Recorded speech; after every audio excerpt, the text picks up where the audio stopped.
하나님이 희망이십니다. 예레미야는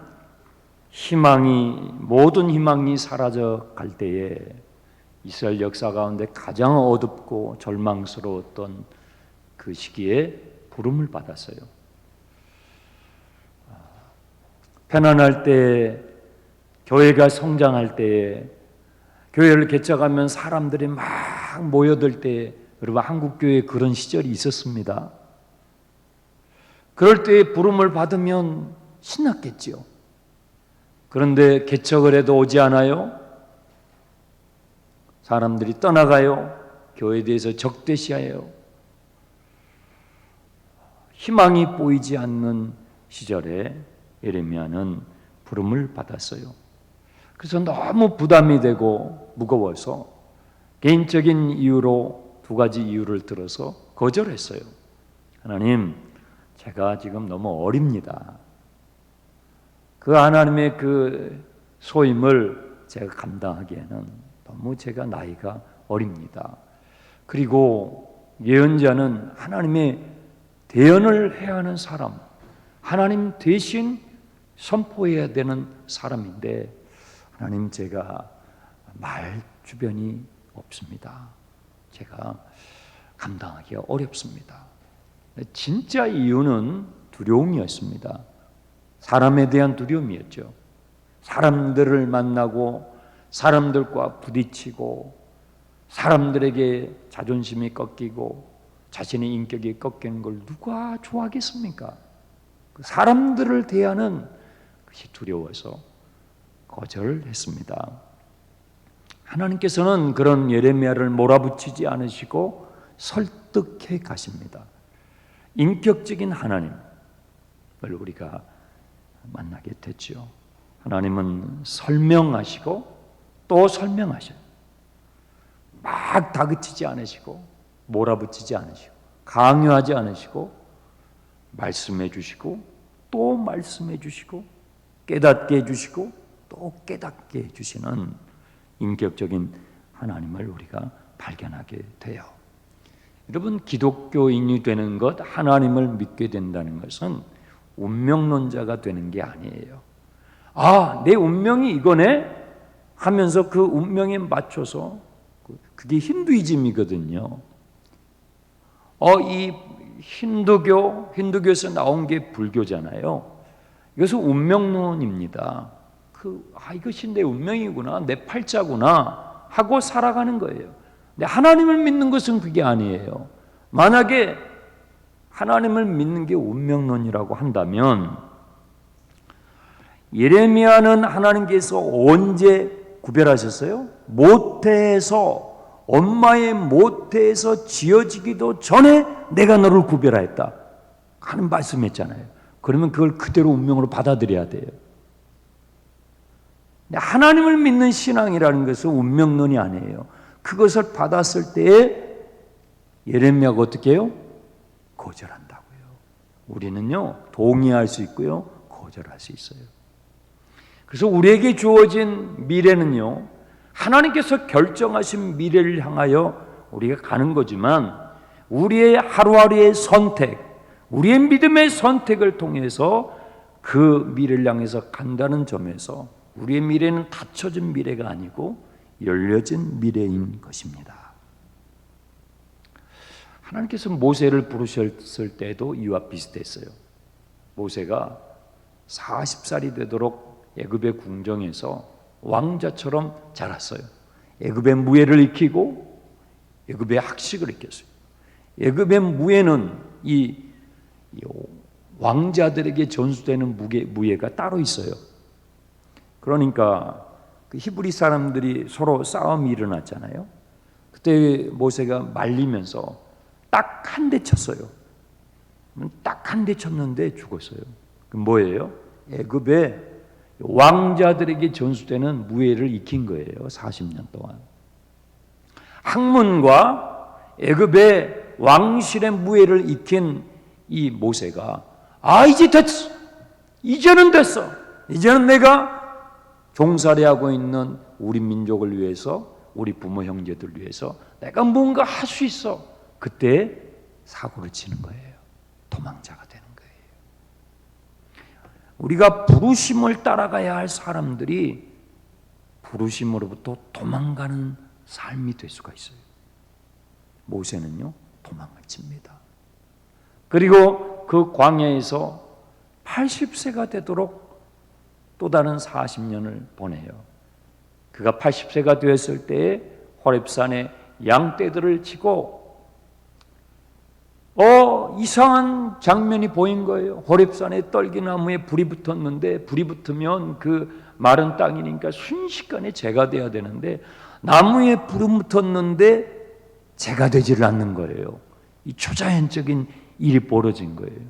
그 앞에 서 있는데 하나님의 음성이 들려요. 모세야, 모세야. 하나님의 음성이 들리는 거예요. 하나님의 부름을 받는 거예요. 부름을 받았다는 것은, 내가 하나님께 부름을 받았다는 것은 참으로 놀라운 사건인데, 부름을 받았다는 것은 부르시는 분이 있다라는 거예요. 모세야, 모세야. 내가 부름을 받았다는 것은 나를 불러주는 분이 계신다는 거죠. 내가 콜링을 받았다는 것은 콜러가 있다라는 거예요. 불러주는 분이 있다라는 거예요. 그때 모세는 발에 신을 벗고 무릎을 꿇는 것입니다.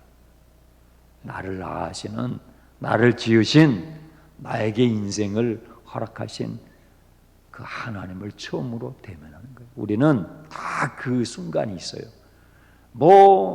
어떤 분은 막 뜨겁게, 어떤 분은 잔잔하게 하지만 우리는, 피조물 된 우리는 내게 인생을 허락하신 하나님 앞에 대면하는 어느 순간이 오는 거예요.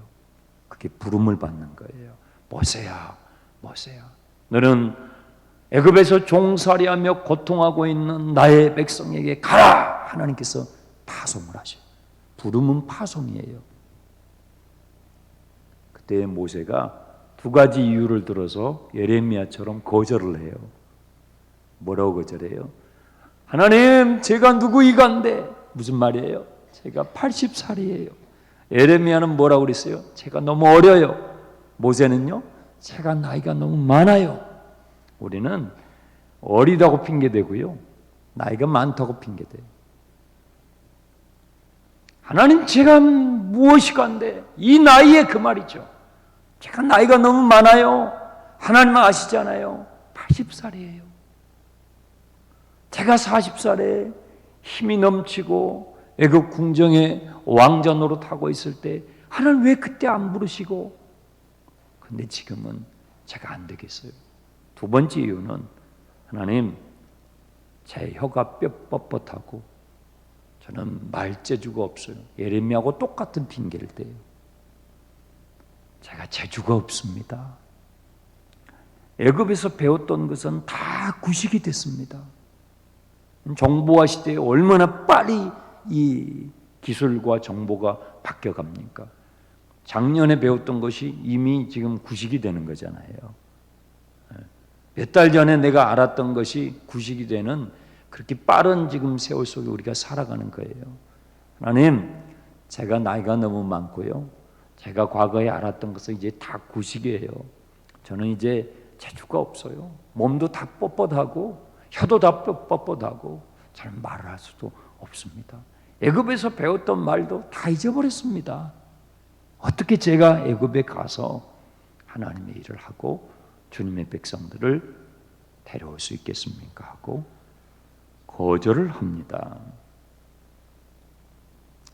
하나님이 우리를 부르실 때요, 그 부르심에 응답하는 것은 누가 대신해 주는 게 아니에요. 여러분 엄마 아빠가 대신해 주지 않아요. 여러분, 여러분의 인생을 하나님 앞에 드리는 건데 그걸 누가 대신해 줘요? 아니, 여러분의 운명을 주님께 동의하며 내가 너를 모태에서 짓기도 전에 내가 너를 구별해서 그 하나님의 부르심, 나의 인생과 나의 운명을 주님께 내어드리는 이것을 누가 대신해 주냐고요? 아무도 대신 못 해주는 거예요. 이건 목사가 대신해 주는 게 아니에요. 엄마 아빠가 대신해 주는 게 아니에요. 부모님이 소원을 해가지고 주의 종이 되는 분들도 있어요. 신학교에 가니까 어떻게 해서 신학교에 왔습니까? 이유들이 다 있더라고요. 그런데 이제 그 중에 우리 부모님이 소원해가지고 그러면 그런 케이스는요, 다시 하나님께서 또 그 소명을 확인하시는 시간을 또 가져요. 나의 인생과 나의 운명을 주님 앞에 내어드리는 것만큼 신중한 일이 어딨냐고. 아무도 그걸 해주지 못해요. 내가 응답해야만 하는 것입니다. 하나님께서 예레미야에게 무엇이 보이느냐 물으셨어요. 예, 살구나무 가지가 보입니다. 이것이 환상이었을 수도 있고 살구나무 옆을 지나가다가 주님께서 하신 말씀일 수도 있어요. 두 가지 다 적용이 가능해요. 성경학자들은 후자로 보는 경우가 많습니다. 예레미야가 살구나무 옆을 지나갈 때 하나님이 음성을 주신 거예요. 무엇이 보이느냐? 예, 살구나무 가지가 보입니다. 하나님께서 우리를 부르실 때에 하나님은 우리 주변에 아주 소소한 것들을 사용하셔요. 예, 뭐 엄청난 기적이나 이런 게 아니고요. 뭐가 보이니? 예, 꽃이 보이는데요. 여러분, 예수님께서 하나님 나라의 천국에 대해서, 우리는 천국을 주님이 말씀해 주셨으니까 알지, 천국이 어떤 곳인지 구체적이 모르잖아요. 근데 주님께서 천국을 설명을 하실 때 대단히 사소한 걸 가지고 설명하시잖아요.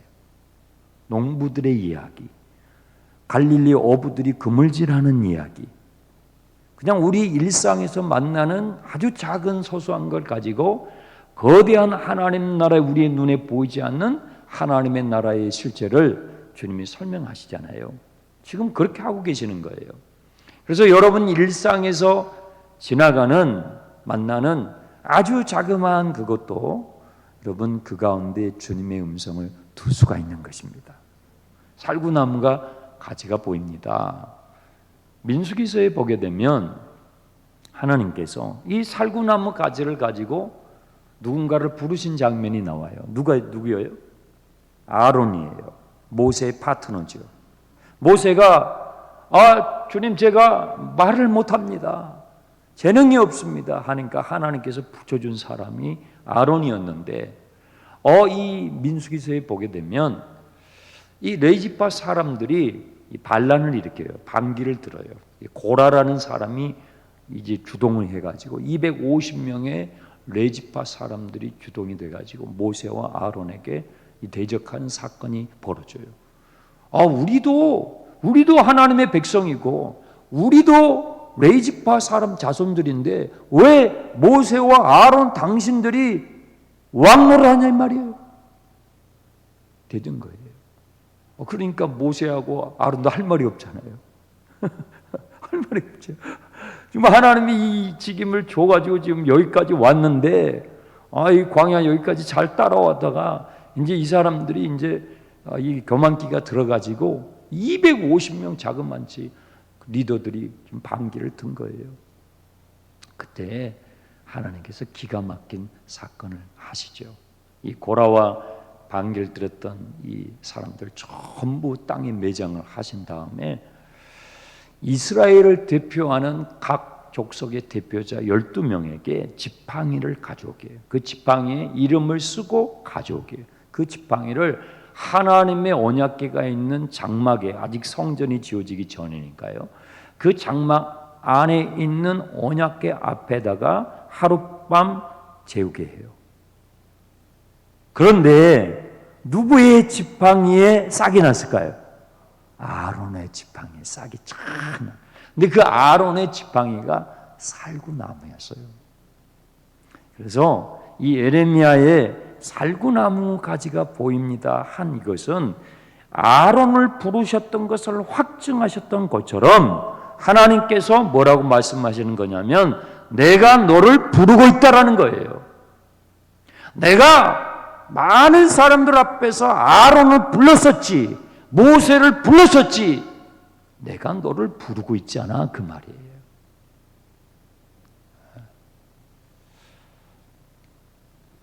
그리고 또 뭘 보여주셨어요? 끓는 가마에 대한 환상을 보여주셨죠. 그걸 또 구체적으로 다 말씀해 주시고 풀어주시고 설명해 주시는 거예요. 주님의 부르심에 우리가 반응하며 우리의 처해 있는 현실이 대단히 희망 없는 우리의 현실이지만 그 현실 가운데서도 우리의 현실, 우리가 처해 있는 현실을 새로운 각도로 자꾸 보게 해주시는 하나님의 탁월한 방법이 있어요. 뭐예요? 말씀이에요. 하나님의 말씀이에요. 하나님의 말씀을 자꾸 듣잖아요. 그러면 지금 우리가 처해 있는 나의 현실이 희망이 보이지 않아요. 내 가정에도 내 지금 직장에도 뿐만 아니라 우리나라 돌아가는 것 보고 또 우리나라 밖에서 돌아가는 모든 이 정황들을 보면 정말 절망적이에요. 희망 쪽이 아니라 절망 쪽에 가까워요. 그럴 때에 그런 희망이 보이지 않는 가운데서도 우리의 현실에 새로운 시각을 조명해주고 다시 희망을 불러일으키게 하시는 하나님의 탁월한 방법은 하나님의 말씀이에요. 계속 설명하세요. 그 하나님의 말씀을 에레미야가 자꾸 들으면서 자신의 현실에 대하여 새로운 시각을 갖게 돼요. 여러분 예배 가운데서 찬양도 다 그게 하나님의 말씀에서 작사 작곡된 거잖아요. 여러분 기도를 하실 때도 기도를 우리 장로님들이 하실 때에도 하나님의 말씀을 묵상하시면서 기도문을 작성하시고 하시잖아요. 우리 신앙의 기초가 하는 말씀이거든요. 그것을 자꾸 되뇌이고 듣고 되뇌이면은 답답한 현실, 어두운 현실, 희망이 보이지 않는 현실에 대한 새로운 관점을 얻게 되는 것입니다.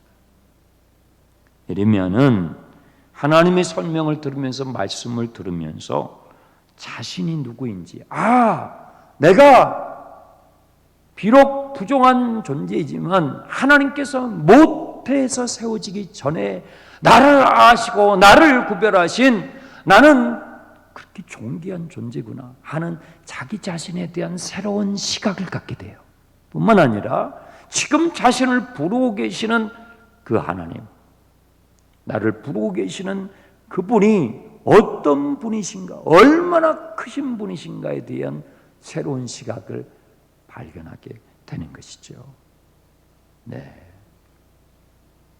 내가 너와 함께 해줄 거야. 내가 너를 보호해 줄 거야. 내가 너를 구원해 줄 거야. 나는 너랑 같이 하고 싶은 일이 있어. 여러분, 소명이 뭐냐면 하나님께서 나랑 같이 해보고 싶은 일이에요. 소명이 뭐라고요? 하나님께서 만왕의 왕이신 온 우주를 창조하신 바로 그 하나님께서 여러분하고 하고 싶은 일이 소명이에요. 꽃이 똑같지 않아요. 해바라기는 해바라기, 코스모스는 코스모스. 꽃이 똑같지 않아요. 사람이 다 똑같지 않아요. 나무 한 그루도 똑같지 않아요. 산에 가면 큰 나무도 있고 중간치도 있고 작은 나무도 있는데 이것이 다 어우러져 가지고 산을 이룬단 말이에요. 하나님은 여러분 한 사람 한 사람을 통해서 내가 너랑 같이 해보고 싶은 일이 있다. 여러분 그걸 발견하시라고요. 예배를 하면서 필사를 하면서 말씀을 묵상을 하면서 주님이 나랑 같이 하고 싶은 그 일, 내가 어떤 꽃이냐 이 말이에요. 내가 어떤 나무냐 이 말이에요. 내가 어디 있어야 좋냐 이 말이에요. 네? 그걸 발견해가는 게 인생의 신비고 하나님을 믿는 즐거움이라고요. 예레미야에게는 말씀하시는 거예요. 내가 지금 이 시기에 내가 너를 부르는 것은 이때에 너하고 같이 하고 싶은 일이 있는 거야. 참 놀라운 주님이시죠. 그래서 이제 예레미야는 모세와처럼 그 하나님의 부르심에 예스를 하는 거예요. 그래서 2장이 기록이 되는 거죠. 자, 2장. 여호와의 말씀이 내게 임하니라 이르시되 가서 예루살렘의 귀에 외칠지니라. 이 2장은 예레미야가 하나님의 부름에 동의하고 예스한 다음에 처음 주님께서 주시는 계시의 말씀이었을 가능성이 높습니다. 그래서 제가 이 2장을 한꺼번에 오늘 다 다루려고 했다가 이게 아니구나 하고 이제 좀 나눠서 자세히 여러분과 나누려고 합니다. 2절에 보시면 가라고 하시잖아요. 그렇죠? 지금 이건 이제 막 부르심에 동의한 예레미야에게 이제 가라고 말씀하시는데 구체적으로 어디로 가라고 하셔요? 예루살렘으로 가라고 그래요. 그런데 예루살렘의 어디에다가 외치라고 그래요? 예루살렘의 귀에다가 외치라고 그래요. 그냥 예루살렘을 향하여 외쳐 이렇게 하실 수 있잖아요. 근데 예루살렘을 의인화해가지고 예루살렘이 하나의 한 사람인 것처럼 의인화해가지고 예루살렘의 귀에다가 외치라고 그래요. 왜 그래요? 너무 안 들으니까. 너무 안 들으니까. 들려줘도 들어도 깨우치지 못하는 이 귀가 먹은 예루살렘 이 백성들 향하여, 이스라엘 백성들 향하여 그들의 귀에다가 외치라는 거예요. 저는 여러분에게 하나님의 말씀이 들려지는 은혜가 있기를 축복합니다. 하나님의 말씀이 쏙쏙쏙 들려지는 은혜. 이거 얼마나 신기하고 달콤한지 몰라요. 그냥 읽으면 도무지 이해가 안 됐던 말씀이 그냥 쏙쏙 들리는 거예요. 와, 이야, 이렇게 좋은 말씀이었네. 이렇게 놀라운 말씀이었네. 예루살렘의 귀에다가 외치라는 거예요. 저들이 들어도 깨닫지 못하고 들려주어도 알지 못하니까 너는 가서 그들의 귀에다가 외쳐라 하는 것입니다. 뭐라고 외쳐요? 여호와께서 이와 같이 말씀하시기를 내가 너를 위하여 내 청년의 때의 인애와 내 신혼 때의 사랑을 기억하노니. 자, 거기 밑줄 한번 그어보세요. 내가 너를 위하여 내 청년의 때의 인애와 내 신혼의 때의 사랑을 기억한다. 너무 아름다운 말씀이에요. 너무 아름다운 말씀. 그래서 예레미야서는요, 여러분 절망의 책이 아니고 희망의 책이에요. 너무 아름다운 말씀이에요. 예루살렘의 귀에다가 외쳐줘라. 뭘 외치라고요? 이게 지금 예레미야에게 주신 첫 번째 계시의 말씀이었을 가능성이 많아요. 2장이. 그런데 그 첫 번째 예언이 뭐냐면 너희 청년의 때의 인애와 너희 신혼의 때의 사랑을 내가 기억한다라고 알려줘라. 기가 막힌 말씀이에요. 기가 막힌 말씀. 여러분, 청년의 때의 인애, 신혼의 때의 사랑을 기억한다. 하나님과 이스라엘 백성들의 관계는 어떤 관계냐면요, 연인의 관계예요. 지금 그렇게 말씀합니다. 신랑과 신부의 관계. 이것은 신약적인 개념이 아니고 신약의 그리스도께서 교회의 신랑이시고 교회가 신부다라는 이 개념이 신약에 뚝 나온 게 아니라 이것은 구약에서부터 면면이 흐르는 신구약의 동일한 메시지라는 거예요. 이스라엘과 하나님과의 관계는 연인의 관계인데 언제 결혼을 했어요? 출애굽할 때 결혼했다라는 거예요. 하나님께서 노예로 살아가던 이스라엘 백성들을 인도해 가지고 바로 가나안 땅으로 가지 않으시고 어디로 갔어요? 시내산으로. 시내산에 가서 그때 한 300~400만 정도로 추정을 하지 않습니까? 그때는 뭐 많이 나을 때니까요. 근데 그 많은 이스라엘 백성들을 하나님께서 집단적으로 만나셔요. 이건 인류 역사상 이런 예가 없어요. 그래서 구약 성경에 자주 언급되는 것이 출애굽 시내산 사건이에요. 역사상 하나님께서 그렇게 많은 사람에게 동시다발적으로 한꺼번에 만나 주신 예가 거의 없다고요. 근데 하나님께서 그렇게 하셨거든요. 시내산에서 하나님이 그들을 만나셔 가지고 언약을 언약을 맺으셔요. 그 언약이 결혼식과 같아요. 그리고 그 결혼 서약, 너는 나의 신부, 나는 너의 신랑이라고 하는, 우리 결혼식 할 때 서약하잖아요. 기쁠 때나 슬플 때나 건강할 때나 약할 때나 우리가 서로 사랑하겠습니다. 도장짝 이렇게 딱 찍잖아요. 그렇죠? 네. 그 서약을 한 거예요. 그 서약문이 뭐예요? 십계명이에요. 그 서약문이 십계명이에요. 그 십계명에 이스라엘 백성들이 아멘, 아멘, 출애굽기 19장 집에 가셔서 읽어보세요.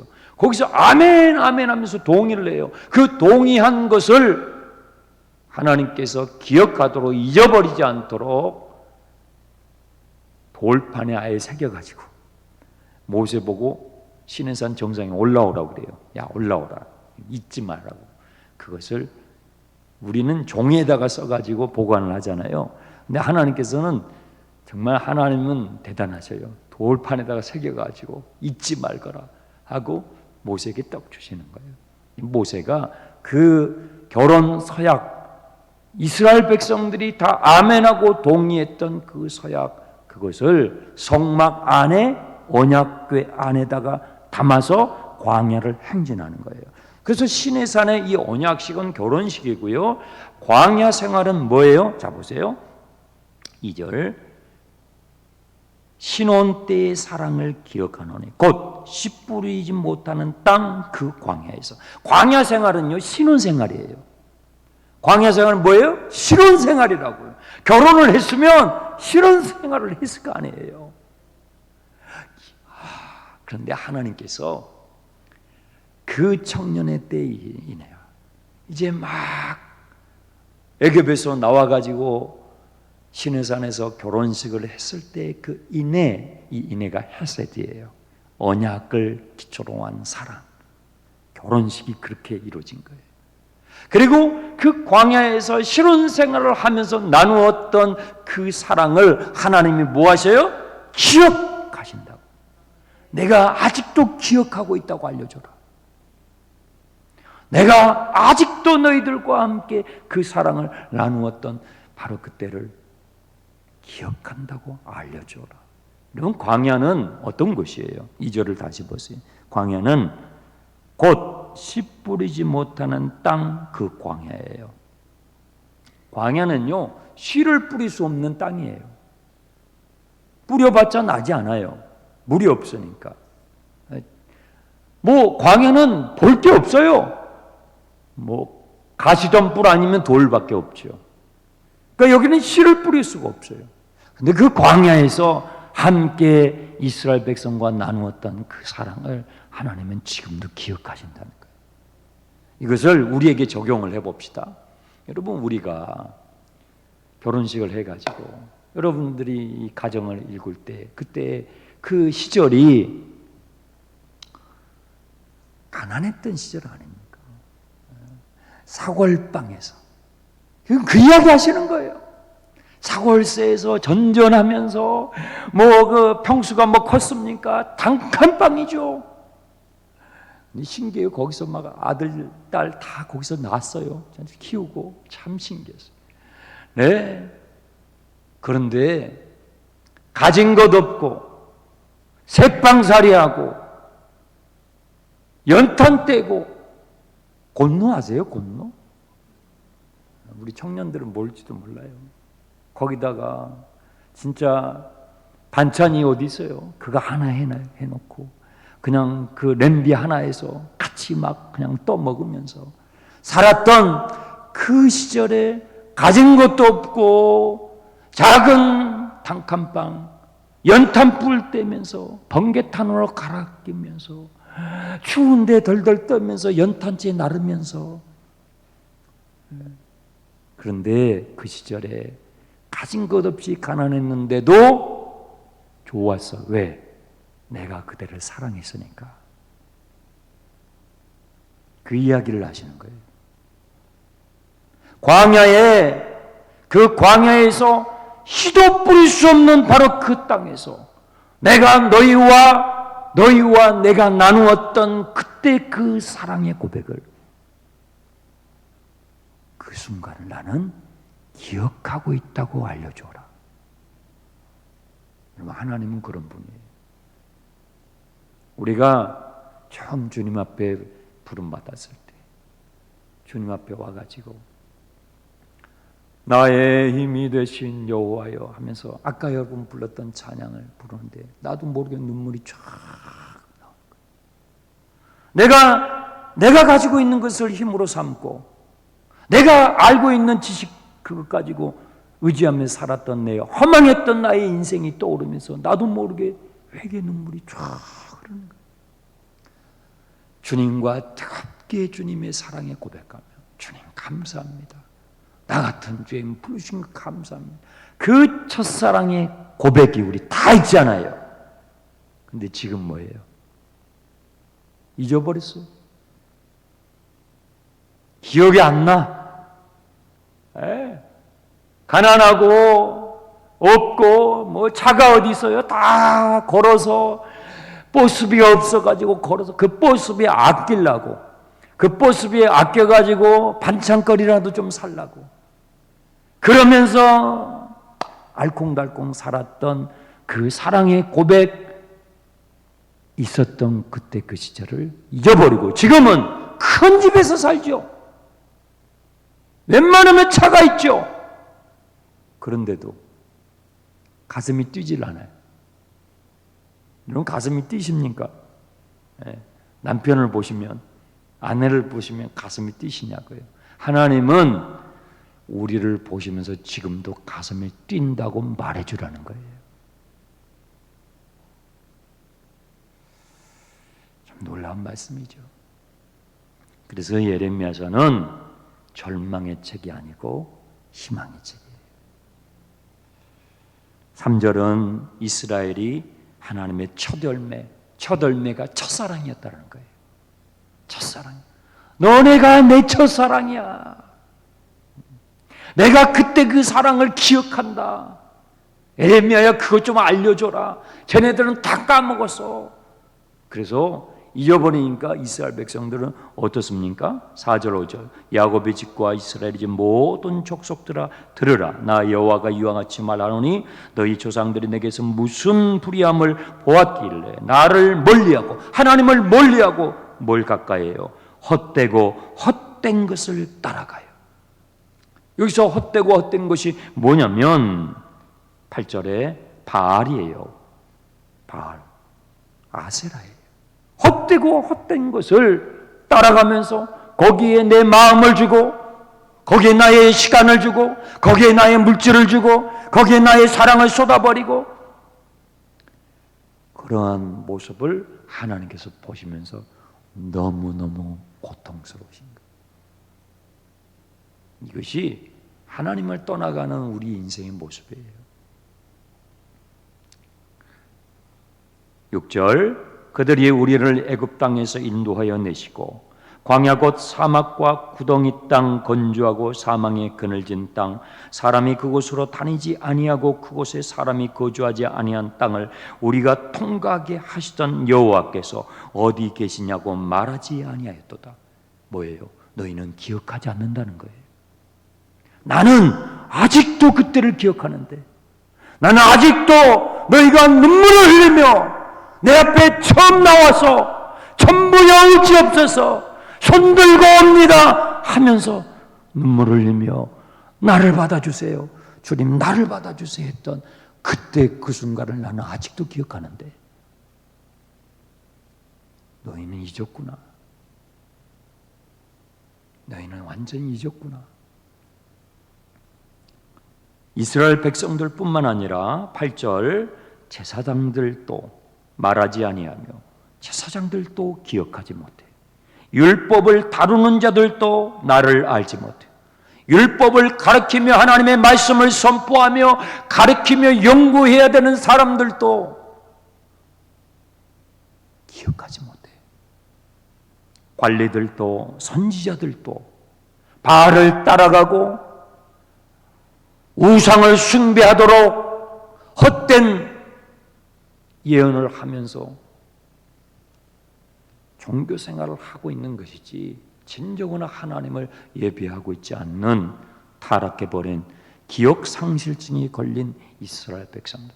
우리가 가끔씩 뉴스를 보면 이 일본하고 독일을 보면서 비교를 하잖아요. 독일이 박수를 받고 일본이 박수를 못 받잖아요. 독일이 왜 박수를 받아요? 독일은 기억을 해요. 자신들이 저질렀던 죄에 대하여 기억하며, 그 독일의 수상은 자신들이 가해를 했고 피해를 주었던 그 나라에 가서 무릎을 꿇고 참회를 해요. 그러니까 그 기억하는, 그리고 참회하는 그 독일의 수상, 독일의 사람들 앞에서 세계 많은 나라가 박수를 치는 거예요. 그런데 일본은 어때요? 일본은 그 못된 죄를 짓고도 기억상실증. 언제 우리가 그랬냐? 언제? 아니 이거 보여줘도, 사진으로 보여주고 증언들이 나와가지고 증인을 해도 언제 우리가 했냐고. 기억상실증. 자, 그런데 보십시다. 우리가 일본을 향하여 기억상실증이네. 그런데 하나님이 뭐라고 말씀하셔요? 하나님께서는 지금 온 인류를 향하여 너희가 기억상실증이 먹었다 이 말이에요. 우리가 일본 사람들을 보면서 저 기억력도 없네, 기억도 못하는 깜깜이네. 근데 하나님께서 지금 이 말씀을 통해 뭐라고 말씀하셔요? 온 인류가 창조주 하나님을 다 잃어버렸다는 거예요. 나를 구원하시고 나에게 인생을 허락하신 그 하나님을 다 잃어버리고 살아가는 거예요. 그래서요, 우리가 하나님의 말씀을 읽고 필사하고 또 예배하고 말씀을 듣고 하는 이것이 뭐냐면 기억하는 거예요. 그렇죠? 찬양할 때 기억나죠. 그렇죠? 맞아, 그때 내가 그때 준 게 그 뜨거운 첫사랑의 고백이 있었어. 기억나죠. 우리가 예배 드릴 때 기억나죠. 우리가 합심하여 같이 50일 기도하면서 쭉 기도할 때 나도 모르게 성령께서 기억나게 하시죠. 여러분, 이것이 은혜예요. 기억나는 게 은혜예요. 기억나게 하는. 여러분, 부부관계가 그 첫사랑을 나누었던 그 고백, 그 신혼 살림할 때 그 고생하면서 그 가난했던 시절 정말, 근데 그때 그래도 참 좋아서 기억나는 것, 그것이 은혜예요. 하나님께서는 에레미야에게 바로 그것을 맡기는 것입니다. 너는 가서 기억나게 하라. 내 마음을 알려줘라. 사랑하는 우리 나고니 성도 여러분, 에레미야서의 말씀을 들을 때마다, 읽을 때마다 주님께 드렸던 그 첫사랑의 뜨거운 고백이 청년의 때, 너의 청년의 때의 인애와 신혼의 때의 그 사랑을 기억하게 되시기를 주님의 이름으로 축원합니다. 기도하겠습니다. 하나님 아버지, 감사합니다. 식어진 우리의 마음, 닫혀진 우리의 귀가 아니라 에레미야야, 나는 기억하고 있다고 저들에게 알려주어라. 하나님의 그 절절한 그 사랑을, 그 주님의 음성을 우리가 기억할 수 있게 주옵소서. 그래야 우리의 가정에, 그래야 우리의 신앙에, 그래야 우리의 영혼에 다시 한번 사랑의 불꽃이, 희망의 불꽃이 일어나게 주옵소서. 예수 그리스도의 이름으로 기도합니다.